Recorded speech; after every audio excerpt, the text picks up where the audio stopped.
নমস্কার, কেমন আছেন সবাই? উষুশির ব্লগে আপনাদের স্বাগত জানাই। এখন বাজে কটা? 7:05। আমি ঘুম থেকে উঠে পড়েছি, এখন ব্রাশ করছি। ব্রাশ করে মা আমাকে আবার ওই বোরিং খাবার দিয়ে দিল, বার করে খেয়ে নিলাম। তারপর আবার মা আমাকে পড়া ধরছে, পড়া ধরে উঠে আমি কি করব, আমি তো স্নান করতে আমি গেলাম বউয়ের ঘরে। একটা মাকড়সা এসেছিল, ওই মাকড়সা দেখে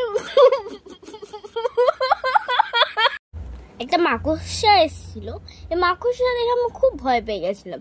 তারপরে আমি গেলাম বউয়ের ঘরে টিভি দেখতে। তারপরে বউয়ের ঘর থেকে এসে আমি স্নান করলাম। এবার আমি মা আমার জামা কাপড় রেডি করেছিল, এবার আমি নিজের বই নিজে গোছাই, যেটা নিজে গোছাচ্ছিলাম।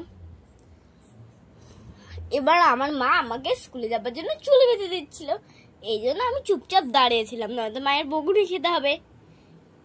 তারপর আমি আমার রেডি হয়ে গেল, মা আবার আমাকে সেই বোরিং খাবার খাওয়ায়, ভাত ভাত ভাত। স্কুল থেকে এসে ভাত, স্কুলে ভাত, কখনো কখনো ভাত ভাজা দেয়, মা আবার টিফিন ভরে দিল। তারপরে আমি তো নিজে নিজে জুতো পরি, এই জন্য নিজে জুতো পরার জন্য আমি যাচ্ছি জুতো পরতে। এবার জুতো পরে আমি জুতো পরলাম, তারপর আমি ঠাকুর নমস্কার করলাম যাতে আমি আমার পরীক্ষা ভালোভাবে দিতে পারি। তারপর দেখলাম কত ফুল, আমি তো ফুল ভালোবাসি, এই জন্য কয়েকটা ফুল তুলে নিলাম।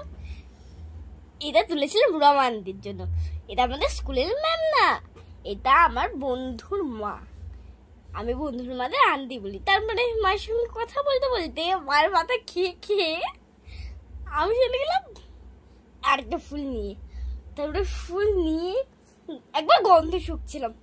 তারপরে মায়ের মাথা খেতে খেতে খেতে খেতে আমি দেখলাম যা আমি বলছি চাই তো চাই, আরেকটা ফুল চাই। তারপরে কোনখান থেকে একটা জঙ্গল ছিল, ওখান থেকে আমি একটা ভৃঙ্গরাজ ফুল নিয়ে নিলাম। তোমরা অনেকে ভৃঙ্গরাজ ফুলের নাম জানো না, কিন্তু আমি রোমান্টিকে শিউলি ফুলগুলো দিয়ে দিলাম। এবার আমি চলে গেলাম স্কুল থেকে আসার সময় প্রচুর বৃষ্টি পড়ছিল। আমি চলে এলাম স্কুল থেকে, মা আবার সেই আমাকে বোরিং খাবার খাওয়াচ্ছিল, আমার ভাল লাগছিল না খেতে, তা আমাকে খাওয়াচ্ছিল। আমি ফোনের মতন মিটিং করছিলাম। তারপরে কি হয়েছে, আমার মা আমাকে জল দিল। তারপর আমি রোজকার মতন মায়ের আর আমার বালিশ পাতলাম। বালিশ পেতে যে আমাদের ঘুমাতে হবে কিনা, আমার তো ঘুমাতে মন করছিল না।